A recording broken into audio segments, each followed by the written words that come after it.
I'm often asked about the key steps in preparation for negotiation. What I'd like to do is give you a few pointers as to the most important elements to consider as you prepare for your negotiation. Well, first and foremost, it's important for us to understand the key interests that are represented by all the parties to the negotiation. It's only once we understand the drivers behind the positions that people assume in a negotiation that we can really understand what it is that they want, to get as a result from the negotiation.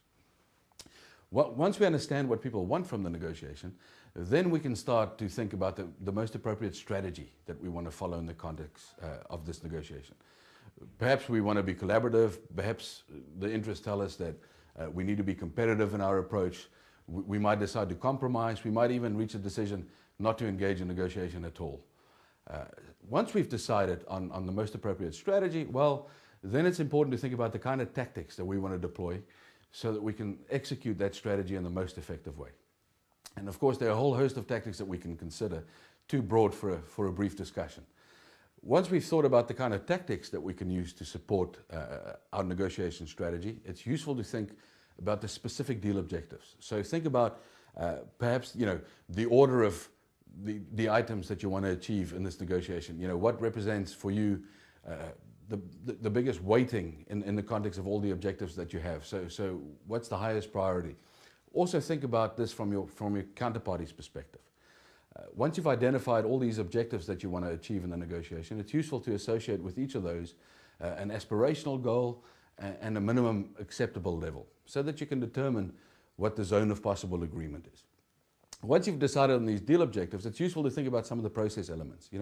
Think about the agenda for the negotiation, because of course that can be a useful framing tool that can help you to manage the negotiation and the flow of the negotiation. It's important also to make sure that you minute all meetings that you have, because we know that people are more likely to remain committed, and consistent with the agreements they've made if we have a written record of that commitment.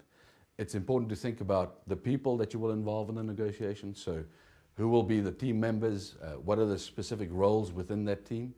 Because of course we recognize that it's very important for individuals to have a specific assigned role, because that role determines for them security within the context of the negotiation. If they don't have a specific role, they might contribute in a way that's unforeseen and unexpected.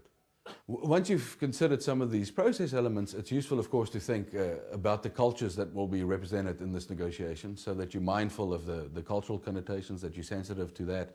It's useful to think about the climate, so what's the environment that you seek to create. Of course, if you set out to be competitive, it's good to evidence that through the environment that you create. If you want to be collaborative, make sure that the environment is consistent with that particular approach.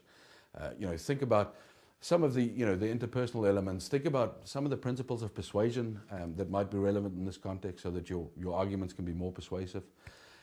So to summarize, it's important to think first and foremost about the interests represented by the parties in the negotiation. That'll help you to determine your strategy, which will drive the tactics that you want to use. Following that, you need to think about your specific deal objectives. Then you need to think about some of the process elements, agenda, minutes, etc. And of course, lastly, think about the interpersonal elements.